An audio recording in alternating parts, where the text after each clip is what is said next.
The soup was served, and death followed. Welcome to the Silent Clue Works. I am your host, Echo of Silence. Tell me where you're listening from. Your comments truly matter to me. Let's slip into the mystery. I was polishing my fingernails and wondering whether Wolfe's refusal to take the Hendricks case was motivated by principle or laziness when Fritz appeared in the office doorway, looking like a man who had just discovered his soufflé talking back to him. It was 2:15 on a Thursday afternoon in October, which meant Wolfe was still upstairs with his orchids and wouldn't descend until 4. Fritz rarely disturbed the sacred schedule, but the expression on his face suggested this wasn't about burned toast. "Archie," he said, "there is a woman at the door. She has brought soup." "That's nice, Fritz. Tell her we already have soup. Several kinds, in fact. All of them made by you, which means they're better than whatever she's peddling." "She's not selling soup," Fritz said carefully. "She says the soup is a message for Mr. Wolfe. She says it announces a death." I put down the nail file. In my years of working for Nero Wolfe, I'd seen people bring all sorts of things to the brownstone: blackmail letters, bloody knives, stolen diamonds, and once, memorably, a live chicken that had witnessed a murder. But soup as a death announcement was a new one, even for us. "What kind of soup?" "Mushroom bisque. She says it was prepared by someone who died yesterday, but the death has not been discovered yet. She says Mr. Wolfe will understand what this means." I stood up. "Where is she?" "I put her in the front room. She would not give me her name, but she is well dressed. Expensive shoes." She keeps looking at her watch. I walked down the hall to the front room. The woman sitting in the red leather chair was about 35, with dark hair pulled back in a style that suggested either money or excellent taste in imitation. She wore a navy suit that had been tailored by someone who knew what they were doing, and she was holding a covered ceramic bowl in her lap, like it contained the crown jewels or a live grenade. "I'm Archie Goodwin," I said. "Mr. Wolfe is unavailable until 4 o'clock. Fritz says you have soup and a story." She looked up at me with eyes the color of strong coffee. "My name is Catherine Morse. I work for Delacroix and Associates. We handle estate planning for high-net-worth individuals." She paused. "Yesterday, one of our clients, Marcel Beaumont, had prepared this soup in his private kitchen. Today, I received it by messenger with instructions to bring it here immediately. The message said that Mr. Wolfe would understand that Marcel is dead, though his body won't be found until tomorrow." "And you believe this because?" "Because Marcel Beaumont never lets anyone taste his cooking before he's perfected it. He's obsessive about it. This soup was delivered with a note in Marcel's handwriting that said, 'My final recipe, for Nero Wolfe's consideration.' Marcel would never send unfinished work to anyone, let alone to someone of Mr. Wolfe's reputation." I studied her face. She wasn't lying, but she wasn't telling me everything either. "Why would someone kill Marcel Beaumont?" "Marcel managed the private kitchen for Harrison Delacroix, my employer. Mr. Delacroix collects rare recipes the way other people collect stamps. Marcel had access to culinary secrets worth considerable money. But more than that." She hesitated. "Marcel discovered something 3 days ago, something about the Pemberton estate." The Pemberton name rang a bell. Old money, older scandals, and a recent death that had made the financial pages when the will was read. What did he discover? I don't know. But yesterday morning, Marcel called me in a panic. He said he'd found proof that someone had been stealing from the Pemberton estate for years. He said he was going to expose them, but first he had to cook. He always cooked when he was nervous. And now he's dead. The message said his body would be found tomorrow in his apartment, apparently from natural causes. A heart attack, probably. Marcel was only 42, but he'd been under stress. She lifted the bowl slightly. "This soup is his way of telling Mr. Wolfe who killed him." I looked at the covered bowl. "How?" Marcel was a genius with flavors. He could tell you the vintage of a wine by smell, identify herbs that had been grown in specific soil conditions. If someone poisoned him, he would have known, and if he knew he was dying, he would have left a message the only way he could, through his cooking. It was either brilliant or completely insane. Knowing Wolfe's relationship with food and his ability to extract information from the most unlikely sources, it might be both. Who else knew Marcel had discovered something about the Pemberton estate? 4 people, as far as I know. Harrison Delacroix, obviously. Vivian Pemberton, the deceased's daughter. Dr. James Morrison, who was both Marcel's physician and a beneficiary of the Pemberton will. And Sandra Voss, Mr. Delacroix's business partner. Any of them have access to Marcel's kitchen? All of them. Marcel prepared private dinners for clients regularly. The grandfather clock in the hall chimed 2:30. I looked at Catherine Morse, sitting there with her mysterious soup and her story about a dead chef's final message. Either she was telling the truth, or someone had crafted an elaborate lie specifically designed to get Nero Wolfe's attention. Given Wolfe's reputation and his weakness for culinary mysteries, both possibilities were equally dangerous. "Wait here," I said. "Don't touch the soup. Don't leave. Don't do anything except breathe until Mr. Wolfe comes down." I went to the kitchen to find Fritz. He was standing at the stove, stirring something that smelled like heaven, but his expression was troubled. "Fritz," I said, "what do you know about Marcel Beaumont?" "He was a master," Fritz said simply. "Perhaps the finest private chef in the city, if he prepared soup as a message." Fritz shook his head. "Mr. Wolfe will want to taste it." "That's what I'm afraid of." At 4:00 precisely, the elevator descended. Wolfe emerged and walked to his office, stopping when he saw the woman in the red leather chair. His eyes went to the bowl in her lap, and his nostrils flared slightly. "Archie," he said, "why is there a stranger in my office holding soup?" "Because," I said, "she thinks it's a murder weapon." Wolfe stood motionless in the doorway for exactly 3 seconds, which for him constituted a dramatic pause. His eyes moved from Catherine Morse to the ceramic bowl in her lap, and I could practically hear the gears turning behind that massive forehead. He crossed to his desk with the deliberate precision of a man who had never hurried in his life, settled his 1/7 of a ton into the custom-built chair, and arranged the spray of Cattleya orchids with the care of a museum curator. Only after completing this ritual did he turn his attention to our visitor. "Madame," he said, "I do not accept cases delivered in soup bowls. I eat soup. There is a distinction worth preserving." "Marcel Beaumont is dead," Catherine replied with surprising firmness. "This soup proves it, and it identifies his killer." An ambitious claim for a bowl of mushroom bisque. Wolfe's fingers drummed once on the desk. "You mentioned that, mister. Beaumont never allowed anyone to taste his cooking before perfection. Yet you sit here with what you claim is his final work, unsampled and unverified. How do you know it contains a message rather than merely mushrooms?" "Because Marcel told me 3 years ago about a dinner he prepared for your client, Harrison Delacroix. He made a cassoulet that you later described as adequate. Marcel never forgot that assessment. Coming from you, he considered it the highest praise he'd ever received.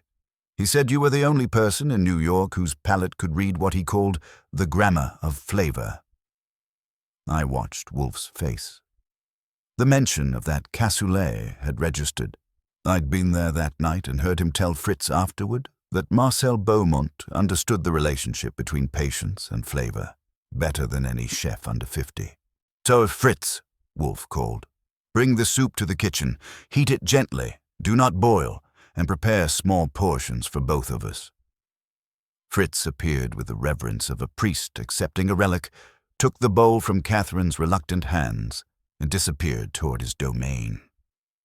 Catherine looked as though she wanted to protest the consumption of her evidence, but Wolfe's immovable expression silenced her.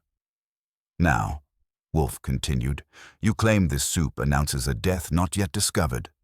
That suggests you know where the body lies.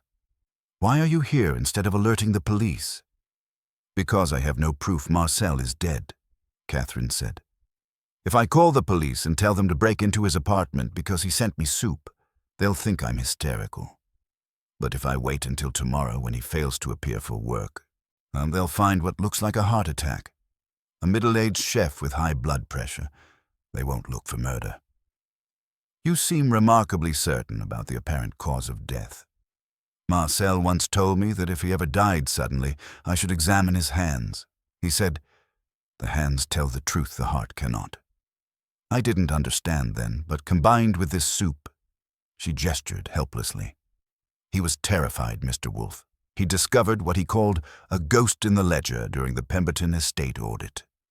The door opened, and Fritz entered carrying a silver tray. The aroma that preceded him was rich and complex.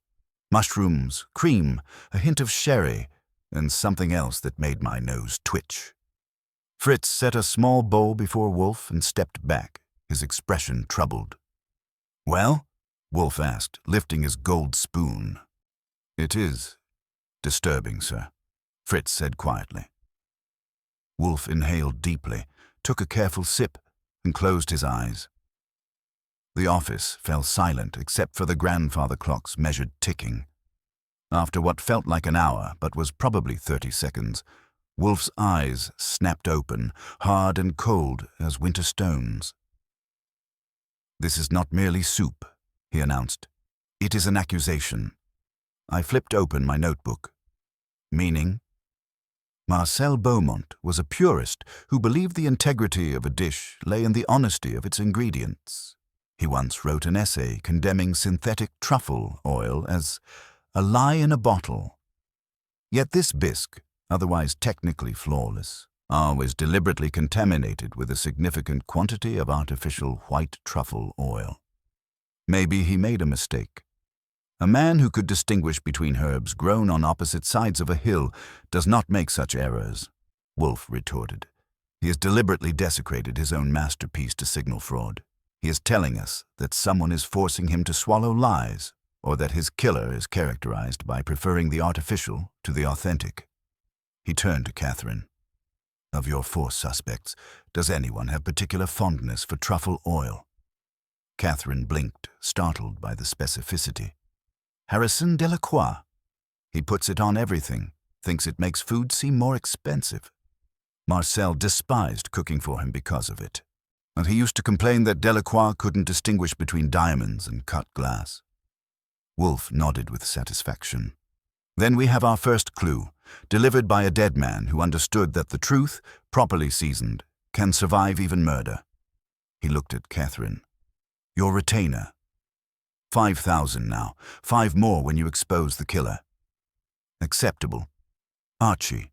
Contact Delacroix, Pemberton, Morrison, and Voss. Tell them Nero Wolfe has acquired Marcel Beaumont's final recipe and requires their expertise to authenticate it. Imply the recipe contains sensitive information regarding the Pemberton estate. 9 o'clock tonight." "And if they refuse?"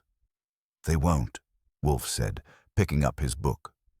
"Guilt and curiosity are equally compelling motivations. One way or another, they'll come." Catherine Morse left at 4:30 with instructions to return at 8:45, clutching her purse like it contained the crown jewels and looking over her shoulder twice before disappearing into the October dusk. I settled at my desk with the phone and my notebook, preparing to exercise the particular blend of charm and intimidation that makes people agree to things they'd rather avoid. Harrison Delacroix was my first target. His secretary tried the usual corporate firewall routine, but when I mentioned that Nero Wolfe was currently evaluating a Pemberton estate reduction that required her boss's immediate consultation, she put me through faster than a subway express. "Goodwin, I know the name. You're Wolfe's leg man." Delacroix's voice was rich baritone, to the kind used to ordering expensive wine and expensive silence. "I'm a busy man. If Wolfe wants a consultation, my rates are higher than his." Mr. Wolfe isn't looking for financial advice, I said, keeping my tone conversational. He's come into possession of Marcel Beaumont's final recipe. It appears to involve the Pemberton estate, seasoned with something Mr. Wolfe finds distinctly artificial. He thought you might be able to explain the aftertaste. The silence stretched long enough to parallel park a truck.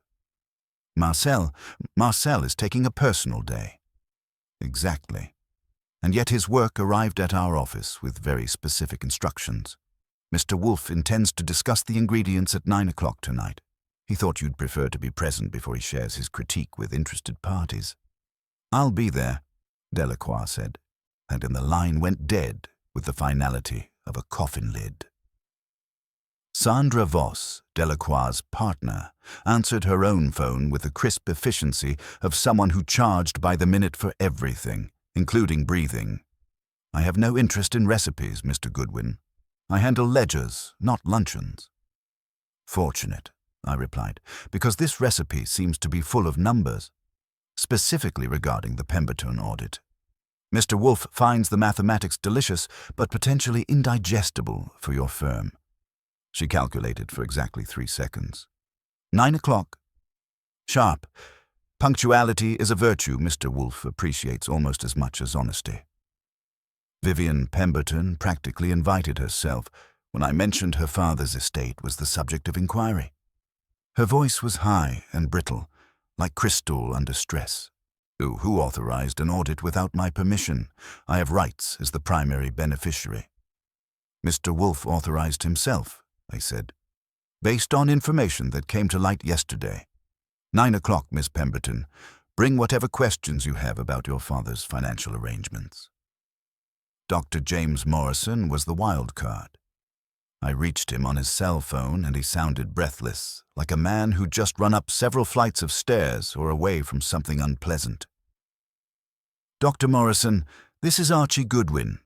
Nero Wolfe requires your presence this evening regarding Marcel Beaumont's condition. Marcel. His voice cracked like thin ice. Is he ill? Has something happened? Mr. Wolfe believes his condition is critical. We're holding a consultation at 9. Since you're both his physician and a Pemberton beneficiary, your insight is essential. I can't. I have other obligations. Doctor, if you're not here, Mr. Wolfe will send his diagnosis directly to the appropriate authorities. I don't think the medical board covers withholding information in potential homicide cases. Morrison agreed with the enthusiasm of a man scheduling his own execution. By 5:15, I had confirmations from all 4. Wolfe had returned to his book, something dense about Byzantine taxation, and was ignoring the world with practiced determination. They're all coming, I reported. But Morrison sounded like he was expecting bad news about Marcel before I even mentioned his name. Wolfe turned a page without looking up. Contact Saul. Tell him to visit Marcel Beaumont's apartment immediately and report what he finds. If there is a body, and he should examine the hands before contacting authorities. I called Saul Panzer, who answered on the second ring, and accepted the assignment with his usual professional calm. 20 minutes later, he called back, his voice carrying the flat tone it acquired when reporting unpleasant facts. Beaumont's dead, Saul said without preamble. Been gone maybe 24 hours. The super let me in when I said I was checking on him for a worried friend. No obvious violence, but his hands tell a story. What kind of story? His right palm has 3 parallel burn marks, evenly spaced. There's a warming rack on the counter, the kind with 3 heating elements. The spacing matches perfectly. He grabbed it while he was dying. I looked at Wolfe, whose eyes had sharpened to points. Accident? Doubtful. And he's clutching a kitchen towel in his left hand. There's writing on it in black marker. 3 lines, 3 lies, 3 lives. Then a symbol that looks like a dollar sign with an extra vertical line through it. Wolfe's fingers drummed his desk once, sharply.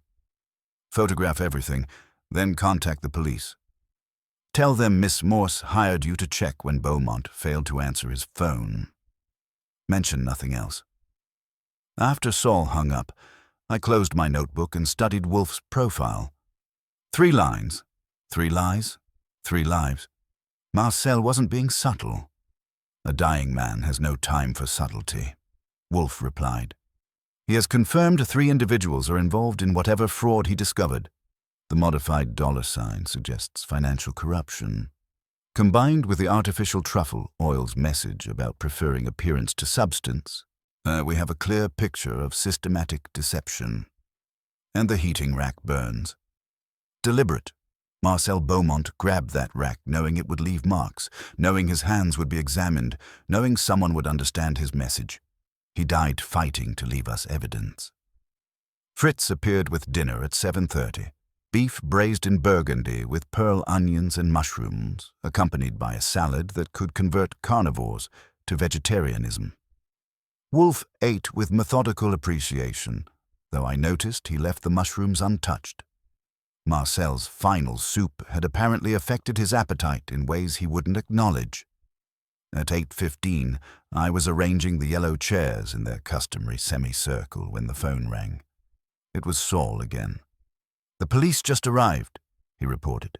I gave them the worried friend story, as they're treating it as natural causes for now, but one of the detectives noticed the hand burns. "They're asking questions." "Good," I said. "Let them wonder. By tomorrow, we'll have answers." The doorbell chimed at 8:40. Catherine Morse stood on the stoop, her face pale under the streetlight, her hands clasped tightly in front of her. "Marcel's dead, isn't he?" she said before I could speak. "I can see it in your expression." "Yeah," I admitted, "but he left us breadcrumbs, 3 of them specifically." She stepped inside, her shoulders straightening with visible effort.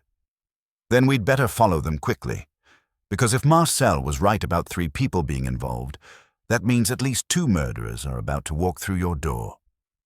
I checked my watch. 8:45. In 15 minutes, not 4 people would sit in Wolfe's office, each carrying secrets that had already cost 1 life. The question was whether we could expose those secrets before they claimed another. The brownstone felt different now, charged with the electricity that comes when truth and lies are about to collide in the same room. I straightened my tie, checked that my notebook had a fresh pen, and prepared for what Wolfe liked to call the application of pressure to determine structural integrity. In other words, we were about to find out who would crack first. Harrison Delacroix arrived at 8:52, which told me he was either punctual by nature or nervous enough to be early. He stepped through the door like a man accustomed to having lesser mortals clear his path.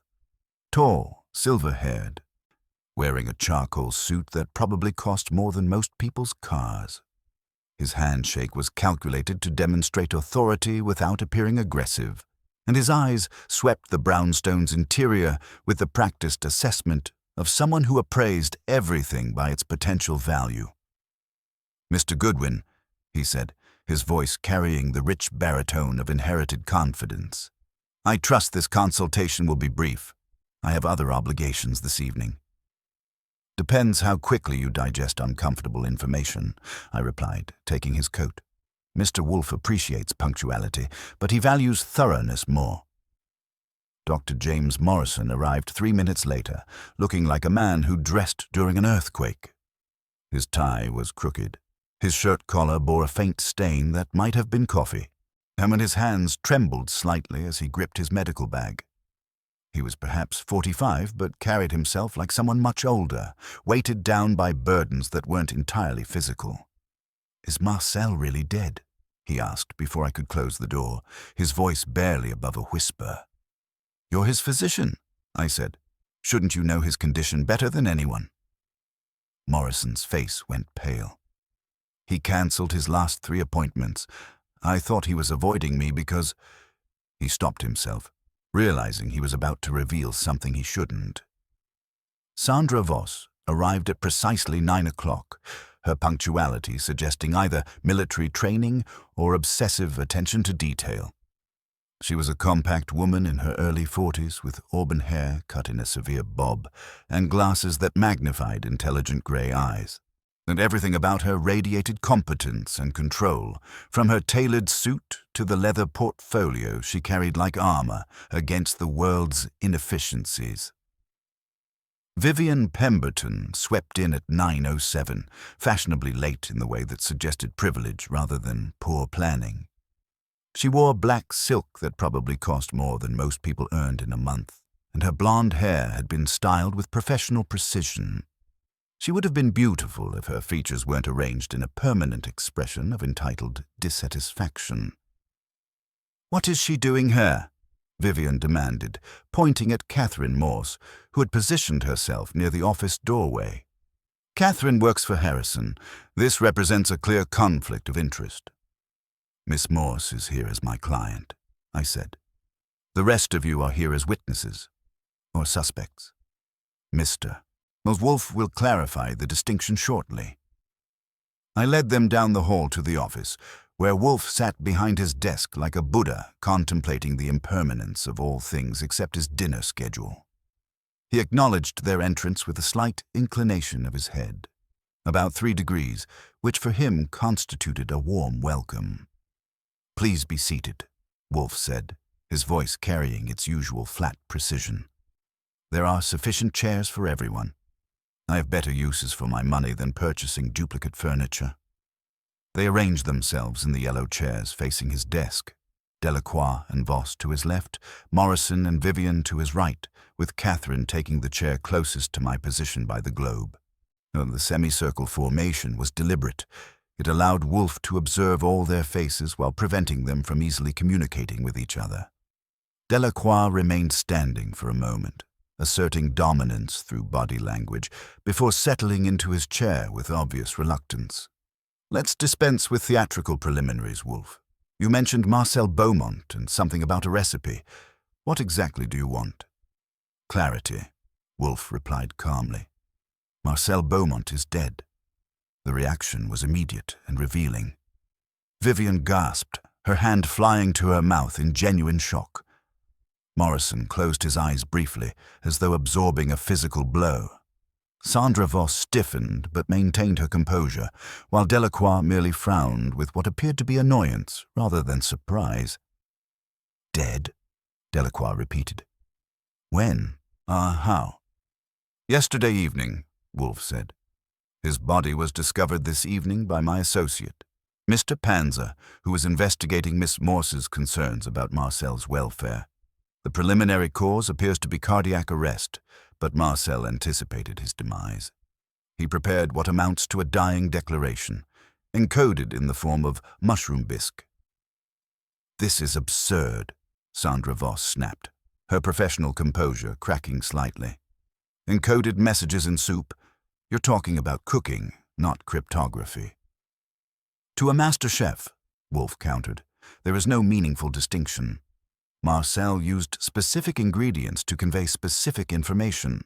The bisque was technically flawless, except for one deliberate flaw: the inclusion of artificial truffle oil, a substance Marcel despised and would never use except as conscious symbolism." He turned his gaze to Delacroix. "You have a well-documented preference for truffle oil, do you not, Mr. Delacroix? Marcel was forced to use it in dishes prepared for your clients, despite his professional objections." Delacroix's face flushed slightly. "What of it? It's a condiment.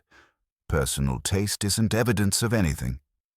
"It is when combined with Marcel's other messages," Wolfe continued. "Before dying, he deliberately burned his right palm on a 3-element heating rack, creating 3 parallel marks. He also wrote on a kitchen towel, 3 lines, 3 lies, 3 lives, followed by a symbol, a $sign with 3 vertical lines through it rather than the customary 2. Morrison set his medical bag on the floor with hands that shook visibly. "Even if that's true, it doesn't implicate any of us specifically." "Doesn't it?" Wolfe interrupted. "You prescribed Marcel's cardiac medication, Dr. Morrison. You had both the access and expertise to ensure his death appeared natural. You're also a beneficiary of the Pemberton estate, receiving $50,000 for medical services rendered during Mr. Pemberton's final illness. That was legitimate payment for 18 months of care, Morrison protested, his voice cracking. Perhaps. Or perhaps it was compensation for ensuring Mr. Pemberton's death occurred at a moment convenient for other interested parties. Wolfe's eyes moved to Sandra Voss. You managed the estate's financial arrangements and had access to all records during the settlement process. You would be ideally positioned to manipulate figures, especially with cooperation from other beneficiaries. Voss closed her portfolio with deliberate care. This is actionable slander, Mr. Wolfe. I won't sit here and listen to baseless accusations. Truth is an absolute defense against slander, Wolfe replied, as is the testimony of a dead man who understood that recipes, like ledgers, can be read by those who know the language. He paused, letting his gaze move from face to face. Marcel's symbol, the modified $, represents a specific accounting notation used in certain offshore financial structures. It requires 3 signatures: the account manager, the estate administrator, and the primary beneficiary. Vivian Pemberton's face went white. You can't possibly think that I think, Wolfe said softly, that Marcel discovered systematic theft from your father's estate. But I think he confronted someone about it 3 days ago and was told to keep quiet or face consequences. I think he refused, and I think someone decided that his silence was worth more than his life. The office fell silent except for the measured ticking of the grandfather clock. The tension was thick enough to cut with a knife, or perhaps with a 3-element heating rack. Marcel left us a clear message, Wolfe continued. 3 people, 3 lies, 3 lives at risk. He identified the artificial nature of the scheme through the truffle oil. He identified the number of conspirators through his burns and his note. And he identified the financial mechanism through his modified $. His voice dropped to barely above a whisper. 1 of you poisoned Marcel Beaumont. 2 of you helped conceal the crime that motivated his murder. And all 3 of you are about to discover that a chef's dying words can be as incriminating as a signed confession. The silence stretched taut as a violin string. I could see the wheels turning behind their eyes. Calculations of risk, assessments of exposure, desperate searches for escape routes that didn't exist. Wolfe had laid out the framework of their guilt with mathematical precision. Now all that remained was to determine who would break first under the pressure of their own conscience, or their own fear. Vivian Pemberton was the first to break, which didn't surprise me. People accustomed to getting their way through money and breeding rarely handle direct confrontation. Well, she shot to her feet like a marionette whose strings had been yanked, her silk dress rustling with indignation. "This is monstrous," she declared, her voice climbing toward hysteria. "You sit there accusing us of murder based on soup recipes and kitchen accidents. I'm calling my attorney this instant." "No," Wolfe said quietly, "you're not." The iron in his voice could have been used to build battleships. "You entered this house voluntarily. You will remain until I am finished. If you leave now, the police will hear my conclusions without benefit of your rebuttal. That would be unwise." Vivian's hand gripped her purse strap so tightly I thought the leather might snap. For a moment she teetered on the edge of bolting anyway, then slowly sank back into her chair, her face flushed with fury and something that looked remarkably like fear. Delacroix leaned forward, his silver hair catching the lamplight as he attempted to regain control of the situation. "You keep using words like systematic and conspiracy. Wolfe, if you have actual evidence of wrongdoing, present it. Otherwise, this is nothing but theatrical speculation."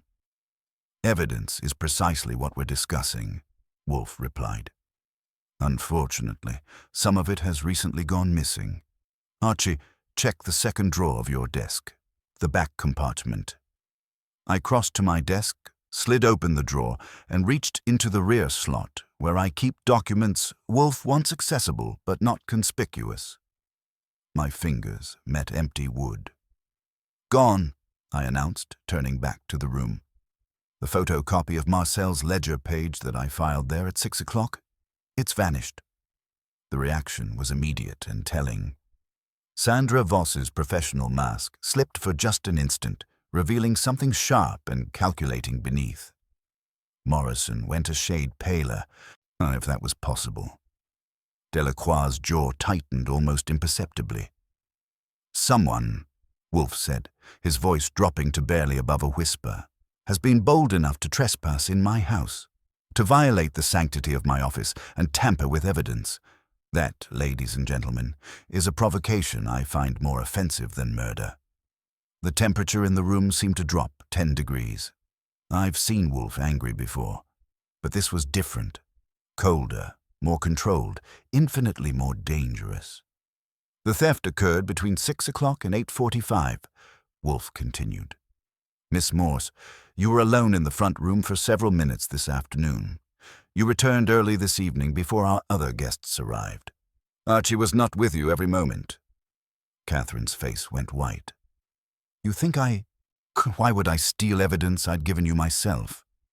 "To control the narrative," Wolfe said. "Someone contacted you between your afternoon visit and your return. Someone who realized belatedly that Marcel might have shared information before he died. Someone who instructed you to retrieve that document before it could be fully analyzed." "That's preposterous," Delacroix interjected, but his baritone had lost its smooth confidence. "Is it? You called Miss Morse at 7:30, did you not? Ostensibly to discuss her unauthorized consultation with me, in reality to ensure she understood the consequences of cooperation." Catherine looked stricken. "Harrison, you told me to make sure Mr. Wolfe had everything necessary to understand the situation. I thought—" "What you thought," Wolfe interrupted, "was that retrieving that document would protect your employer. What you failed to anticipate was that someone else would retrieve it from its hiding place before you could reconsider your decision." I studied the faces in the semicircle. "Where did you hide it?" "Under the cushion of the red chair in the front room," Catherine admitted miserably. "I was going to decide later whether to return it or destroy it. But when I checked after arriving tonight, it was gone." "Because," Wolfe said, "one of our other guests searched that room before announcing their presence. One of them rifled through my furniture like a common burglar, seeking the evidence Miss Morse had concealed." Sandra Voss adjusted her glasses with mechanical precision. "Even if that's true, you can't prove who—" "Perhaps not yet," Wolfe conceded. "But the document itself was merely corroborative. Marcel's real discovery was far more substantial." He turned his attention to Vivian. "Your father's estate was valued at $4.2 million when probated. Yet his investment statements from 2 years earlier showed liquid assets alone totaling $5.8 million. Even accounting for market fluctuations and medical expenses, that represents a discrepancy of approximately $1.4 million. Vivian's aristocratic composure cracked like thin ice. Estate values fluctuate constantly. Medical costs in his final year were enormous. Indeed they were, Wolfe agreed. Dr. Morrison can confirm that your father required extensive care. 18 months of weekly visits, specialized medications, constant monitoring. $50,000 worth of medical attention, according to the estate disbursements. That works out to roughly $700 per visit. Generous compensation, even by Manhattan standards. Morrison wiped sweat from his forehead with a trembling hand. Mr. Pemberton was grateful for my attentiveness. He valued personal care over institutional medicine. Or someone valued your cooperation, I suggested, consulting my notebook. Cooperation in ensuring his death occurred at a moment convenient for other interested parties. That's a monstrous accusation, Morrison whispered. Is it? Wolfe opened his desk drawer and withdrew a small evidence bag containing a clear vial with golden residue. Saul Panzer is thorough. While examining Marcel's apartment, he checked the kitchen waste bin.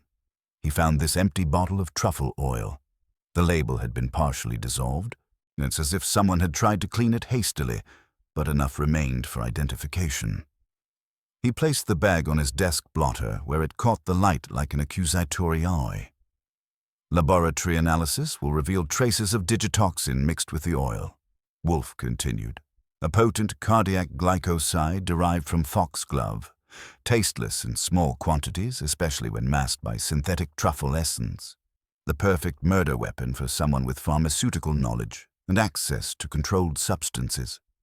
The word digitoxin hit Dr. Morrison like a physical blow. He slumped forward, burying his face in his hands. "The inventory," he moaned. "The clinic inventory was short last week. I thought it was just a clerical error." "James, shut up!" Delacroix snapped, his polished veneer finally cracking. Don't say another word." "Why not?" Wolfe asked softly. "Dr. Morrison has just confirmed both access and opportunity. The inventory shortage provides timeline. Marcel's discovery provides motive.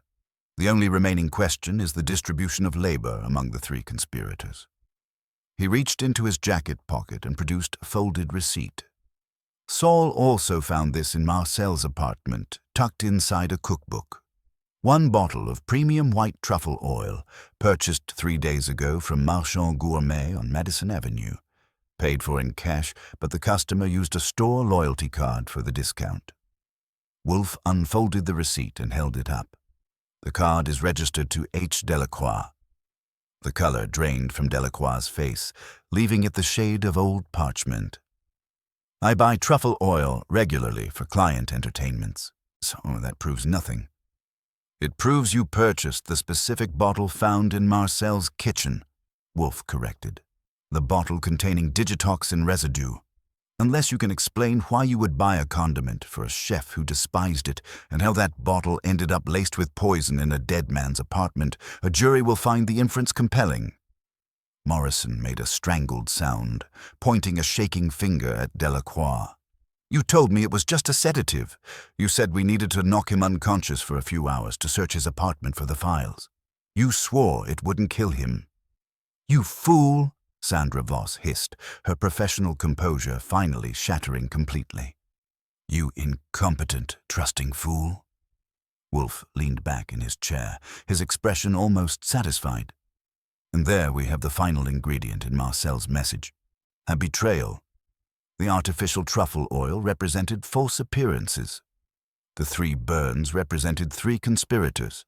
The modified $sign represented the offshore account structure requiring 3 signatures, and the phrase 3 lies, 3 lives predicted exactly this moment, when the lies would unravel and 3 lives would be forfeit to justice. He looked at me with the expression of a man who had just solved a particularly complex equation. "Archie, call Inspector Kramer. Tell him his natural causes case has developed complications. Tell him to bring 3 sets of handcuffs." The office fell silent except for the sound of Vivian Pemberton's quiet sobbing and Dr. Morrison's labored breathing. Outside, the October wind rattled the windows like the ghost of Marcel Beaumont, seeking justice for his final, perfect recipe. I reached for the phone, but before I could lift the receiver, Morrison cracked like an egg hitting pavement. The doctor buried his face in his hands, his shoulders shaking with the kind of sobs that come from a man who's just realized he's been played for a fool by people smarter and more ruthless than himself. "The digitoxin," he whispered through his fingers. "It was supposed to be a mild sedative. Harrison swore to me it would just make Marcel drowsy for a few hours while we searched his apartment for the audit files. He said Marcel would wake up with nothing worse than a headache and no memory of what happened." "But you knew better," Wolfe said quietly. "You're a physician. You understand cardiac glycosides. You knew exactly what digitoxin would do to a man with Marcel's heart condition." Morrison's head snapped up, so his eyes red and desperate. "I did know. But Harrison said if I didn't cooperate, he'd destroy my practice. He had documentation of prescription irregularities, things I'd done for terminal patients, mercy cases where the regulations didn't fit the human need. He said he'd turn me over to the medical board and the DEA." Delacroix's face had gone the color of old parchment. "James, for God's sake, shut your mouth." "No," Morrison shouted, startling everyone in the room. I'm done protecting you. I'm done being your errand boy. Marcel Beaumont was a good man, and I killed him because I was too much of a coward to stand up to you." I lifted the phone and dialed Center Street. "Inspector Kramer, please, and tell him it's Archie Goodwin and that natural causes just got complicated." Kramer came on the line sounding like a man who'd been interrupted in the middle of something he actually enjoyed. "Goodwin, this better not be another one of Wolfe's gourmet mysteries. I just left a nice, simple corpse with a cooperative medical examiner." "You're going to want to uncoop him," I said. "The chef with the heart attack? Turns out someone helped it along with digitoxin and truffle oil. Wolfe's got 3 suspects sitting in our office right now, and one of them just confessed to administering the poison." The silence stretched long enough for me to count my heartbeats. Then Kramer's voice came back, loaded with the kind of weary resignation that comes from years of dealing with Nero Wolfe's inconvenient revelations. "Digitoxin in truffle oil. Oh, Jesus Christ, Goodwin, do you people do anything normal?" "Not if we can help it. How soon can you get here?" 20 minutes. Nobody leaves that office. If they try, sit on them." While we waited, the atmosphere in the office grew thick enough to cut with a knife. Sandra Voss had retreated into professional composure, but I could see the calculations running behind her eyes. Damage assessment, liability exposure, plea bargain possibilities. Delacroix sat rigid in his chair, probably mentally reviewing his offshore accounts and wondering which ones the government couldn't touch. Vivian Pemberton had stopped crying and was staring at Morrison with something approaching horror. "You killed someone to protect money you helped steal from my father." "Your father was dying anyway," Sandra snapped, her mask of professionalism finally cracking. "The cancer was terminal. We simply ensured his assets were properly positioned before probate complications could arise." "Positioned in your pockets," Catherine Morse said quietly. She'd been silent through most of the confrontation, but now her voice carried the weight of betrayal. "I trusted you, Harrison. I helped prepare those documents because you told me it was standard estate planning. And you were compensated handsomely for that trust," Delacroix shot back. "Your bonuses over the past 2 years totaled nearly $200,000. Don't pretend you didn't know where the money was coming from." Wolfe's fingers drummed once on his desk. Miss Morse brought Marcel's soup to me, not from altruism, but from fear. She understood that if Marcel was murdered to protect the secret she'd helped conceal, she might be next on the list. Catherine nodded miserably. When Marcel called me in a panic, talking about ghosts in the ledger and proof of systematic theft, I thought he was being paranoid. But then he stopped answering his phone, and I remembered all the times Harrison had asked me to adjust figures or backdate documents. I realized I'd been complicit whether I understood it or not.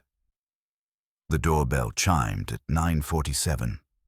I went to let in Inspector Kramer, who stomped down the hall like a man heading to his own execution, followed by Sergeant Stebbins and 2 uniformed officers who looked like they'd rather be directing traffic. "All right, Wolfe," Kramer growled as he entered the office, his unlit cigar clamped between his teeth like a weapon. "Give it to me straight. You're telling me Marcel Beaumont was murdered with digitoxin disguised as truffle oil, and these 3 clowns did it to cover up embezzlement?" "Essentially correct," Wolfe replied. "Dr. Morrison administered the poison under the impression it was a sedative. Mr. Delacroix provided both the digitoxin and the truffle oil, having purchased the latter at Marchand Gourmet using his loyalty card. Miss Voss designed the offshore financial structure that made the theft possible. Marcel discovered their scheme and was eliminated before he could expose it." Kramer's eyes moved to Morrison, who was still slumped in his chair like a deflated balloon. "Doc, you want to tell me about it?" "I put the drops in his wine," Morrison said dully. Marcel complained it tasted wrong, but Harrison laughed and said it was just the truffle oil affecting his palate. Marcel trusted me. He drank it because his doctor told him it was safe. "Jesus," Kramer muttered. He turned to Stebbins. Take the doctor first. Get him downtown and get a full statement before he lawyers up." He looked at Delacroix and Voss. "You two can ride together. I'm sure you'll have lots to discuss about cooperation and plea bargains." As the handcuffs clicked into place, Delacroix made one last attempt at damage control. "Inspector, you should understand that this case involves substantial political and financial interests, people who won't appreciate having their arrangements scrutinized." Kramer removed his cigar long enough to smile, an expression that would have made a shark nervous. "Mister, I've been a cop for 28 years. I've heard that speech from mob bosses, corrupt politicians, and Wall Street pirates. They all end up in the same place, behind bars, wondering how they got so smart they outsmarted themselves into a cell." After the arrests, the brownstone felt different, lighter, as if a weight had been lifted from its Victorian shoulders. Catherine Morse left with instructions to cooperate fully with the district attorney's investigation.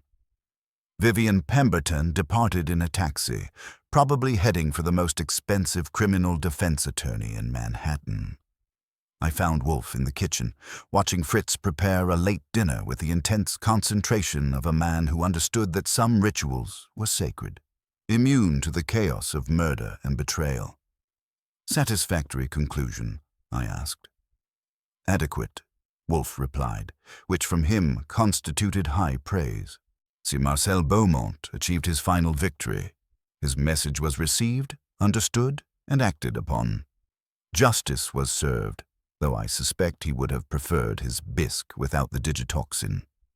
Fritz looked up from his preparations. Marcel was a master. To think so clearly while dying, to leave such precise instructions. He shook his head admiringly. "C'était magnifique." "Indeed," Wolfe agreed, though I regret the waste of what was otherwise a technically flawless bisque.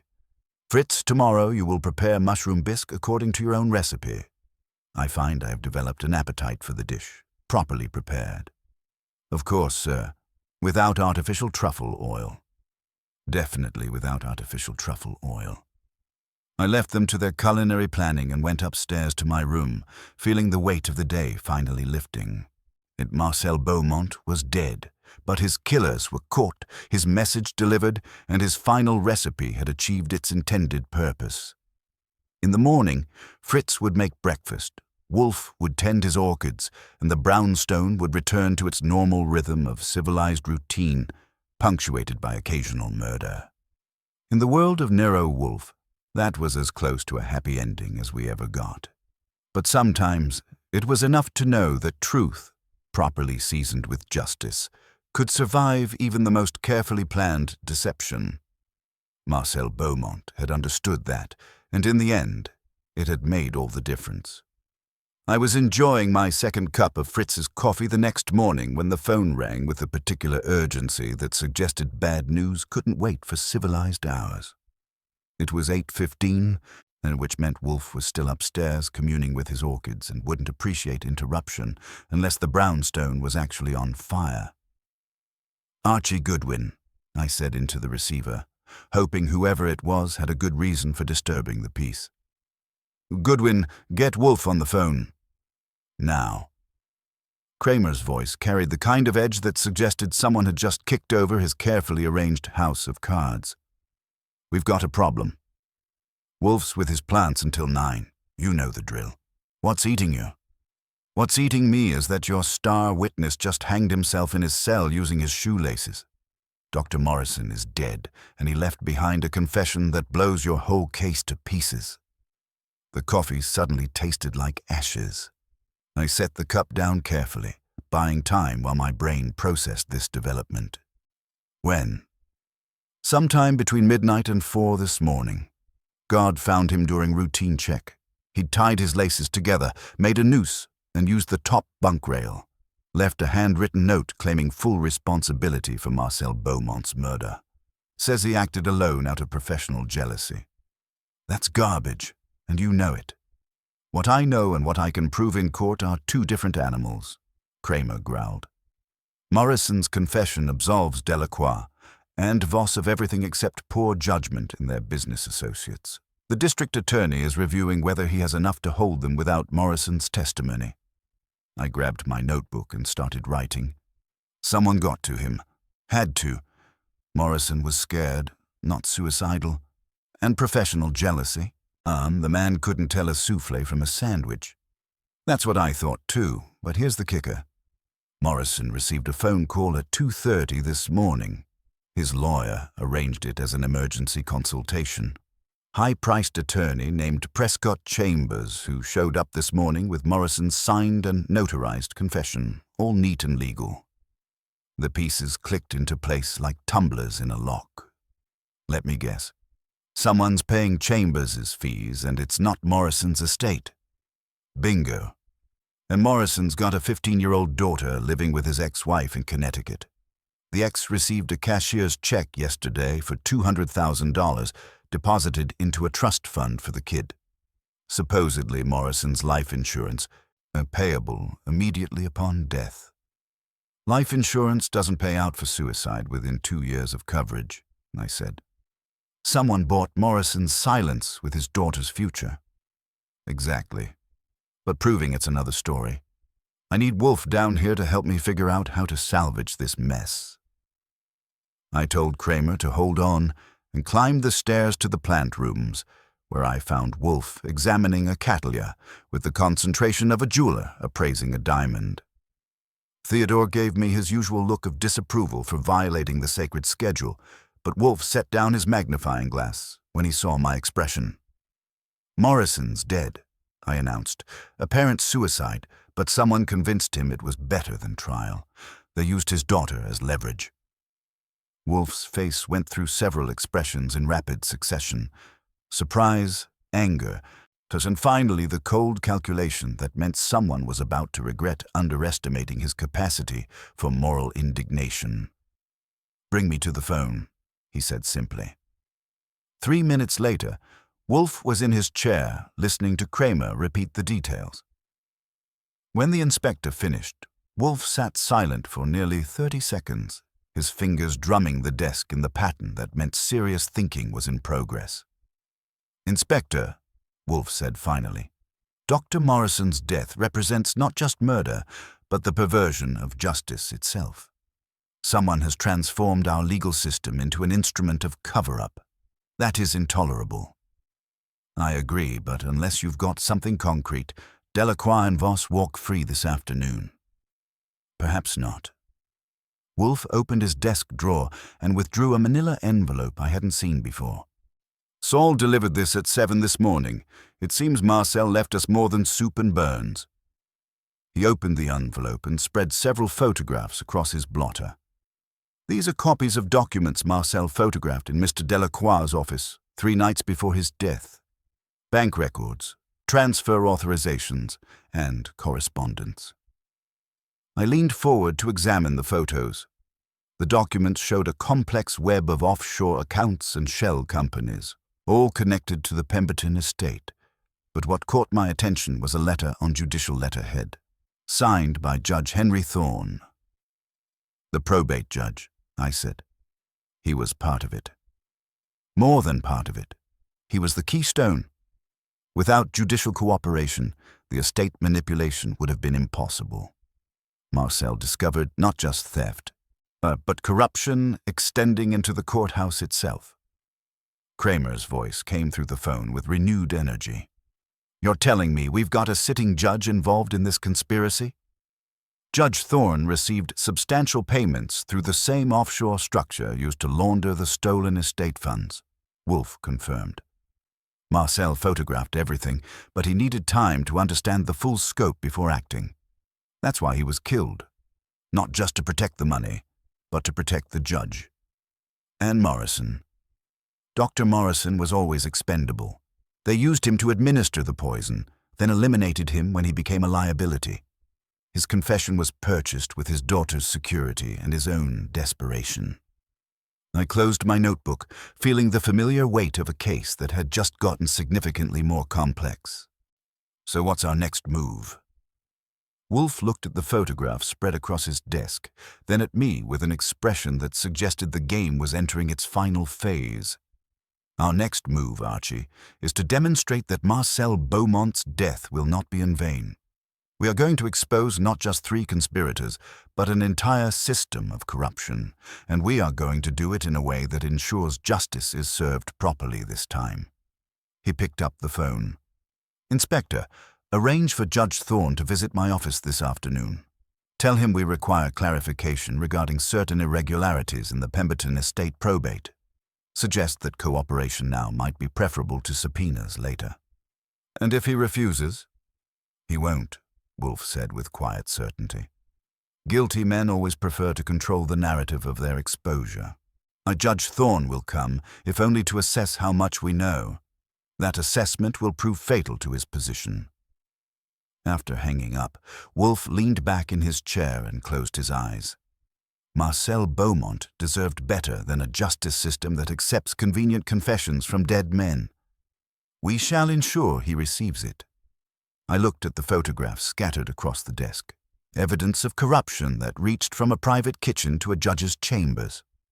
Marcel's final recipe was proving more complex than any of us had imagined, seasoned not just with truffle oil and digitoxin, but with the bitter taste of institutional betrayal. The case was far from over. If anything, it was just beginning to simmer. Judge Henry Thorne arrived at 2:45 that afternoon, 15 minutes later than requested, which told me he'd spent considerable time deciding whether to come at all. He was a distinguished man in his early 60s, silver-haired and impeccably dressed in charcoal wool, but the careful observer, which I am by profession, could see the cracks in his judicial armor. His overcoat had been donned hastily, one sleeve twisted. There was a faint tremor in his hands as he removed his gloves, and his usually immaculate morning shave showed patches where the razor had been hurried by anxiety. "Mr. Wolfe," he said, his voice carrying 30 years of courtroom authority. "Inspector Kramer mentioned irregularities in the Pemberton estate. I hope this consultation will be brief. My docket is quite full."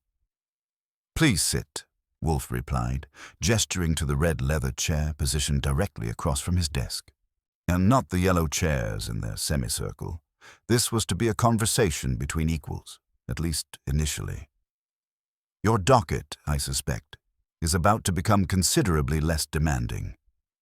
Thorne settled into the chair with practiced dignity, but I noticed his eyes sweep the room, cataloguing exits and assessing threats with the instinct of a man who suddenly found himself in unfamiliar territory. "The Pemberton matter was concluded months ago," Thorne said. "All beneficiaries were satisfied, no contests filed. What requires clarification?" Wolfe opened the manila envelope on his desk and withdrew one of Marcel's photographs. This transfer authorization dated 3 months before Mr. Pemberton's death, moving $1.2 million to an offshore account in the Cayman Islands. It bears your signature as supervising probate judge. Thorne glanced at the document with practiced indifference. Routine asset protection for a high-net-worth estate. I approved dozens of similar transfers. "Indeed you did," Wolfe agreed, producing additional photographs in measured succession. This one for $800,000, this for $600,000. All told, approximately $3.4 million transferred offshore under your judicial authority. He paused, letting the mathematics settle. Yet the estate was ultimately valued at only $4.2 million.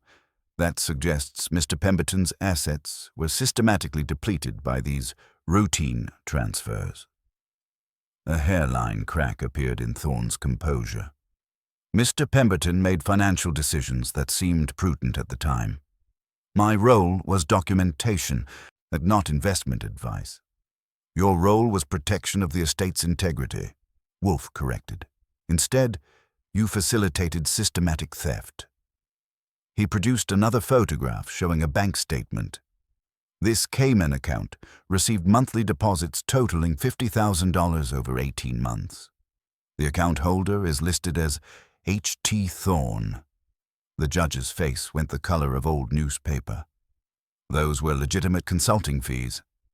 "Coded as administrative facilitation payments," I interjected, consulting my notebook. "Banking terminology for bribes, Your Honor." Wolfe leaned forward slightly. Marcel Beaumont was more than Mr. Delacroix's private chef. He served as a discreet investigator for sensitive client matters. When important guests dined at private residences, Marcel observed, listened, and occasionally documented conversations of interest. He had performed this service for nearly a decade. That revelation landed like a physical blow. Thorne's carefully maintained judicial mask slipped, revealing the frightened man beneath. Marcel discovered your arrangement quite by accident, Wolfe continued. He overheard a telephone conversation regarding Pemberton transfers while preparing dinner. Being naturally curious and morally principled, he investigated further. What he found horrified him, not merely theft, but the corruption of judicial authority itself. This is speculation, Thorne managed, but his voice had lost its courtroom certainty. Is it? Then explain why you personally expedited the Pemberton probate, overriding standard procedures to ensure distribution within 60 days rather than 6 months. Explain why you accepted nearly $1 million in payments from the very structure you were supposedly supervising. Wolfe opened his desk drawer and withdrew a small audio recorder. Marcel was thorough. Before his death, he recorded Dr. Morrison mentioning instructions from the judge regarding timing of Mr. Pemberton's final medication adjustments. Morrison didn't understand the significance, but Marcel did. He understood that you had orchestrated not just the theft, but the timing of the death itself. Thorne's hands gripped the chair arms. Even if these allegations had merit, you have no direct evidence connecting me to Marcel's death. Don't we? Dr. Morrison received a middle-of-the-night attorney visit before his convenient suicide. Someone with sufficient authority arranged that consultation, and provided the notarized confession and deposited $200,000 into his daughter's trust fund. Someone who understood that a dead confessor eliminates inconvenient trials.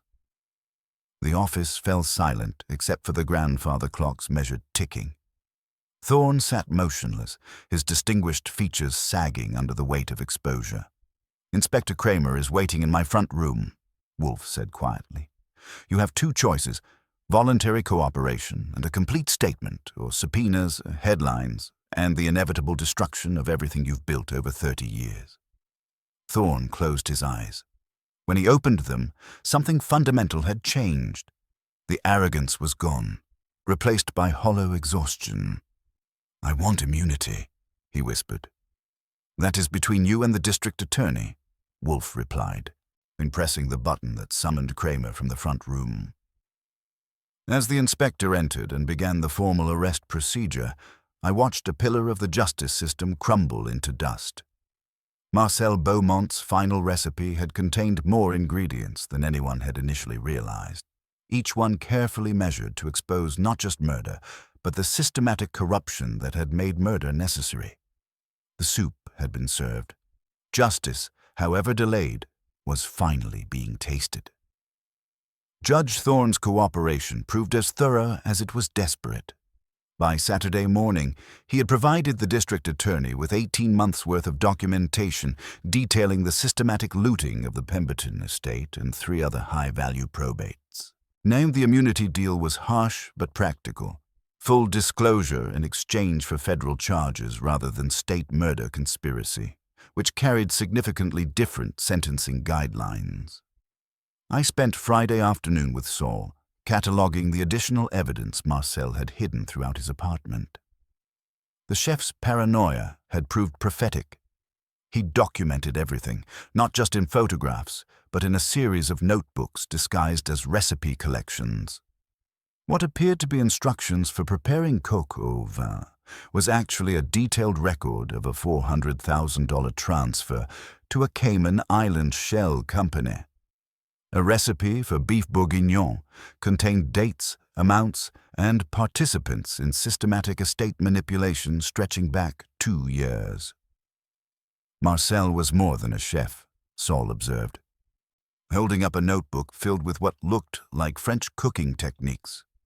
He was conducting a one-man investigation into judicial corruption. He was a man who understood that the truth, properly preserved, could survive any attempt at concealment, I replied, echoing something Wolfe had said earlier. Catherine Morse came to the brownstone Saturday evening, looking considerably more composed than during our previous encounters. The hunted expression was gone, replaced by something approaching peace, though I could see the weight of recent revelations still pressed on her shoulders. "Mr. Wolfe," she said, settling into the red leather chair, "I wanted to thank you personally before the trials begin, and to settle our account." She reached into her purse and withdrew a check, which she placed on Wolfe's desk with the careful precision of someone performing a ritual. Wolfe glanced at the amount, then pushed it back toward her without comment. "Keep it, Miss Morse.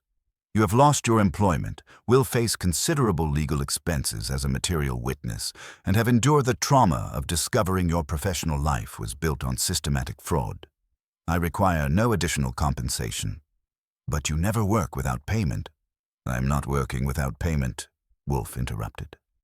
Marcel Beaumont's final recipe was a masterpiece of communication under the most dire circumstances. To have ignored such artistry would have been aesthetically criminal. Solving his puzzle was compensation enough. He paused, his eyes moving toward the kitchen. "Besides, and Fritz has successfully replicated the mushroom bisque without the offensive artificial ingredients. That alone justifies our efforts." Catherine smiled, the first genuinely peaceful expression I'd seen from her. Marcel always said the only thing that mattered was the integrity of the ingredients, whether in cooking or in life. "A philosophy," Wolfe observed, "that applies equally to justice.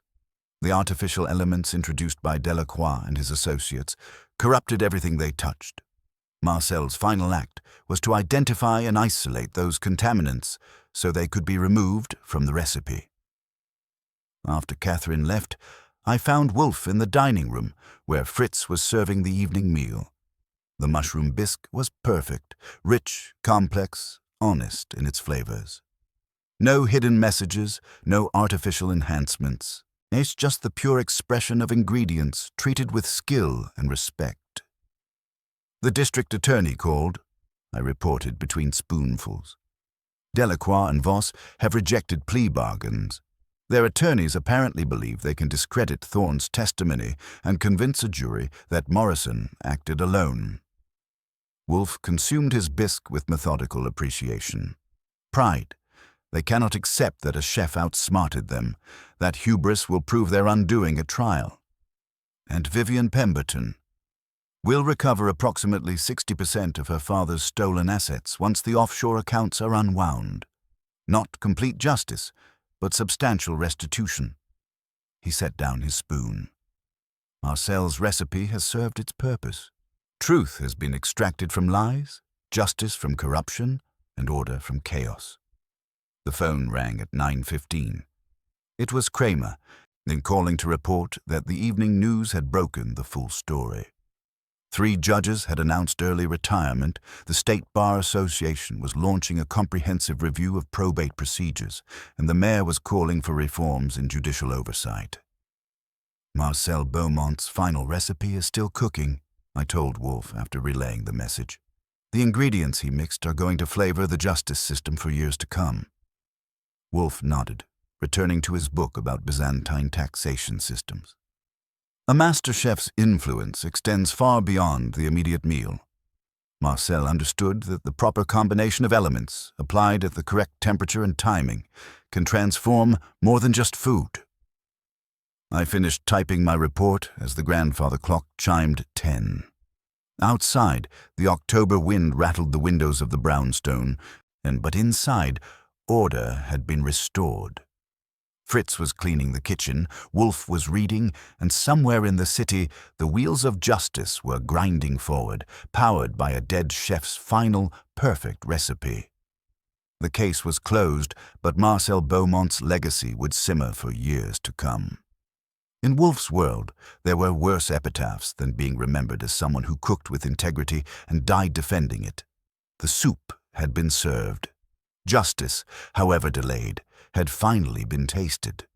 And tomorrow, Fritz would prepare breakfast, Wolfe would tend his orchids, and the brownstone would return to its normal rhythm of civilized routine, seasoned with the satisfaction that comes from a recipe properly completed. 3 days later, on a crisp November morning that carried the promise of winter, Fritz entered the office bearing a package wrapped in brown paper and tied with baker's twine. His expression suggested he was carrying something both precious and fragile, which in my experience usually meant either explosives or French pastry. "This arrived by special courier from Paris," Fritz announced, setting the package on Wolfe's desk with ceremonial care. "From Marcel's sister, Mademoiselle Claudette Beaumont." Wolfe examined the package without touching it, his eyes taking in the careful wrapping, the elegant script of the address, and the French postal markings that suggested this had traveled a considerable distance to reach us. "Open it, Archie," he instructed. Inside was a leather-bound notebook, its pages yellowed with age and filled with Marcel's distinctive handwriting. A letter on cream-colored stationery lay on top, more written in the same elegant script as the address. I unfolded the letter and read aloud. "Monsieur Wolfe, Marcel spoke of you often with the greatest respect. He said you were the only person in America who understood that cooking and detection were the same art, careful observation, precise technique, and the courage to expose what others wished to keep hidden. This notebook contains his final thoughts, written during his last week. He instructed me to send it to you if anything happened to him, saying you would understand what he wished to communicate. Thank you for bringing justice to those who silenced him. With profound gratitude, Claudette Beaumont." Wolfe took the notebook with uncharacteristic gentleness and opened it to the first page, where Marcel had written in English, "A recipe for justice, and should I fail to serve it myself." What followed was extraordinary. Marcel had documented everything, not just his discovery of the conspiracy, but his growing realization that confronting it directly would result in his death. More shocking still, he had deliberately chosen to become a victim in order to expose the entire network. "He planned it all," I said, reading over Wolfe's shoulder as he turned the pages. The soup, the burns on his hands, the kitchen towel message, every detail was calculated to ensure his murder would expose the conspiracy. Wolfe read in silence for several minutes, his expression growing increasingly complex. When he finally spoke, his voice carried unusual weight. "Marcel understood something profound about the nature of justice," he said quietly. "Sometimes the chef must become an ingredient in his own recipe. But he sacrificed himself not from despair, but from certainty that his death, properly prepared, would nourish the cause of truth." The notebook revealed Marcel's methodical planning over his final week. He had researched digitoxin's effects and anticipated Morrison's role as the unwitting instrument of murder, and even calculated the timing needed for his sister to receive his final instructions.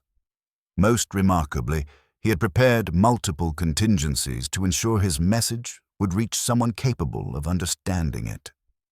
"He chose you specifically," I observed, pointing to a passage where Marcel had written detailed observations about Wolfe's methods and character. "He studied your cases, understood your approach to evidence, and crafted his final message in a language he knew you would comprehend."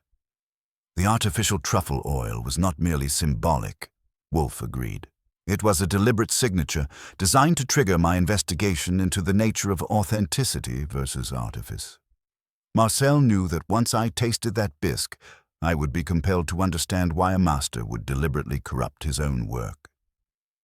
The notebook's final pages contained something unexpected: recipes. Not coded messages, but genuine culinary instructions. Marcel's personal collection of perfected dishes, accumulated over decades of cooking. A cassoulet that had taken him 3 years to master. A bouillabaisse requiring ingredients from 6 continents. And on the last page, detailed instructions for mushroom bisque, and written with such precision that even an amateur could reproduce it perfectly. Below the final recipe, Marcel had written, "For Nero Wolfe, who understands that truth, like flavor, cannot be disguised indefinitely. Some ingredients are too honest to remain hidden, no matter how much artifice surrounds them. Thank you for finishing what I could not complete. May your table always be graced with integrity, and may those who sit at it recognize the difference between the authentic and the artificial. Bon appétit, mon ami. Wolfe closed the notebook and sat in contemplation for nearly a minute, which for him constituted profound emotion. When he finally spoke, his voice was softer than usual. Marcel achieved something remarkable, he said. He transformed murder into revelation, death into justice, and personal sacrifice into universal truth. That his final recipe will continue to nourish long after the immediate hunger for justice has been satisfied. Fritz, Wolfe called toward the kitchen. This evening we shall prepare Marcel Beaumont's cassoulet according to his exact specifications. It will require 2 days of preparation, but some recipes demand patience. It will be an honor, sir, Fritz replied from the doorway, his voice carrying unusual reverence. Marcel was a master. To cook his recipes is to continue his work. I filed the notebook in Wolfe's safe, next to other documents from cases that had touched him personally.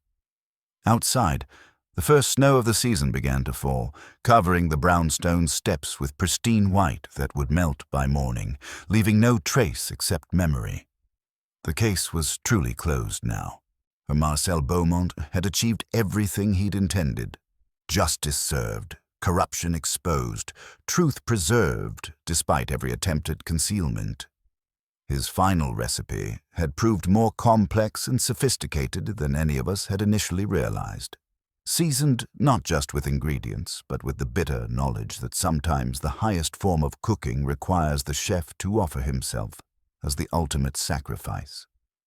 Wolfe returned to his book. I returned to my correspondence, and the brownstone settled into its familiar rhythm. But something fundamental had changed in our understanding of what it meant to serve justice. Marcel had taught us that integrity, whether in cooking or in living, was not just an ingredient, but the essential element that gave meaning to everything else. Tomorrow, Fritz would begin preparing a cassoulet that would take 2 days to complete, following instructions from a dead man who understood that some recipes were worth dying to preserve. In Nero Wolfe's brownstone, that seemed like the most fitting tribute we could offer to a master chef's memory. The grandfather clock chimed noon. Lunch would be served shortly. Life continued, but with a deeper appreciation for those who understood that truth, properly prepared and patiently served, could survive even the most carefully planned attempts at concealment. Marcel Beaumont's final recipe was complete, and in the end, it had proved to be his masterpiece. The trials concluded in early March, bringing the kind of comprehensive justice that Marcel Beaumont had died to ensure. Delacroix received 15 years for conspiracy and embezzlement, and Voss negotiated 7 years in exchange for her cooperation. Judge Thorne, true to his immunity deal, got 10 years federal and permanent disbarment, but his testimony exposed corruption reaching 17 other estates.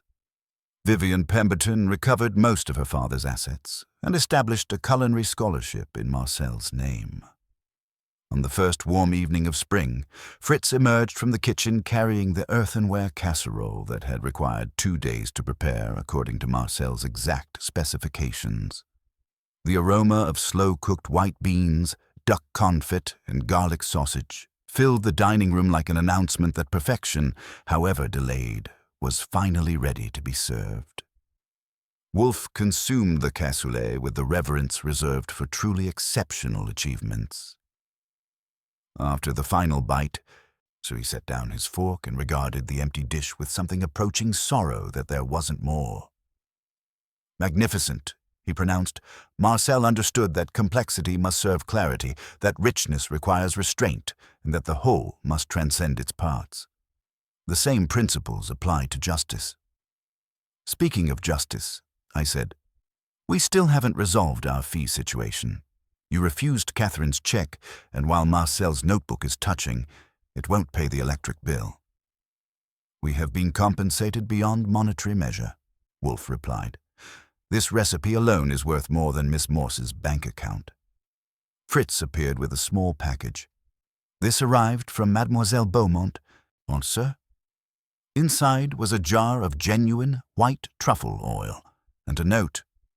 "Marcel said you were the only person in America who would appreciate the difference between authentic and artificial. Use this with his blessing, knowing that truth, like fine ingredients, cannot be successfully counterfeited." Wolfe held the jar to the light, examining its contents with jeweler's precision. "Tomorrow evening, Fritz, pasta with butter, garlic, and this, the genuine article. Simple preparation, honest ingredients, no deception." "As Marcel would have wished," Fritz agreed. After dinner, I found Wolfe in his chair, book unopened in his lap, staring thoughtfully at nothing. The case had affected him more than he'd acknowledge. The waste of Marcel's talent, the corruption of institutions meant to protect truth, and the terrible mathematics that had led a master chef to sacrifice himself for justice. "Marcel's sister wants you to write a foreword for his cookbook," I mentioned. "She's publishing his recipes as a memorial." Wolfe considered this. "Tell her yes. But my contribution will be brief. Marcel's recipes speak eloquently for themselves." The grandfather clock chimed 9. Outside, spring asserted itself against winter's retreat. Inside, order had been restored through methods Marcel would have appreciated. Careful preparation, honest ingredients, patient development of flavor. "You know what strikes me?" I said. "Marcel never met you, but he understood you completely. He knew exactly how to communicate across death itself, using a language only you could comprehend." Wolfe picked up his book, finally ready to read. That Marcel Beaumont was an artist who understood that food is fundamentally communication. Every dish tells a story. His final recipe communicated more clearly than most people manage in lifetimes of words. He paused, glancing at the jar of truffle oil on his desk. "Tomorrow we will taste what Marcel intended, authenticity, integrity, and the profound difference between appearance and substance. That is his legacy." I headed upstairs, leaving Wolfe to his reading and reflections. The Beaumont case was closed, filed with other investigations that had tested our methods and confirmed our principles. But Marcel's influence would linger, seasoning future cases with the understanding that truth, properly prepared and patiently served, could survive any attempt at concealment. In the kitchen, Fritz was already planning tomorrow's menu, following instructions from a dead chef who had understood that some recipes were worth dying to preserve. The brownstone settled into familiar silence, but something fundamental had changed, a deeper appreciation for those who understood that integrity, whether in cooking or in living, was not just an ingredient, but the essential element that gave meaning to everything else. Marcel Beaumont's final recipe was complete, and it had proved to be his masterpiece.